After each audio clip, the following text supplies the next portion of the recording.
Duty থেকে আসার পর এদিকে আমি সবজিগুলো কাটে সব কিছু রেডি করে দিয়েছি। আর তারপরে চান করে একবারে ফ্রেশ হয়ে গেলি। তাহলে চলো তোমাদেরকে আজকে আমি রান্না করে দেখাবো কি রান্না করছি আজকে। এইদিকে আমি কড়াইতে তেলও দিয়ে দিয়েছি। আর এদিকে দেখি আমাদের ভাতটা ফুটছে। আর পাঁচ মেশালি একটা সবজি করব। আর এদিকে আমি সব সবজিগুলো ভাজতে শুরু করে দিয়েছি একটা একটা করে।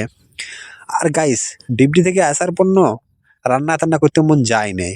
আর এদিকে আমার একটা দুটা করে সব ভাজা হয়ে গেল। আর এদিকে দেখি ভাতটা হইতে চলছে। আর তাহলে চলো তোমাদেরকে একটু সবজিটা রান্না করে দেখাই। আর কি আর দেখাবো তোমাদেরকে, সবাই তো জানোই রান্না করতে। তাহলে তোমরা ভিডিওটা দেখো।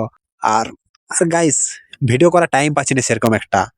মানে 12 ঘন্টা ডিউটি করার পর নাই তুমি রুমে এসে রান্না করবে, না খাবে, না ঘুমাবে, এরকম করতে করতে টাইমটা ফুরাই যাচ্ছে।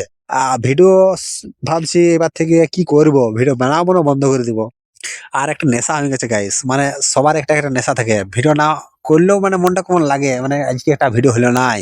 কি আর বলবো তোমাদেরকে, মানে ভিডিও না বানালেও হইতে লাগে। মানে যারা যারা ভিডিও বানায় তারা একটা ফিলিংসটাই আলাদা। মানে যারা ভিডিও বানায় একদিনও রইতে ভিডিও না বানায়। তোমাদেরকে ভিডিও মানে বন্ধ হবে না, ভিডিও কন্টিনিউ আসবে। আর দেখতে পাচ্ছি আমার তরকারিটা হয়ে গেল।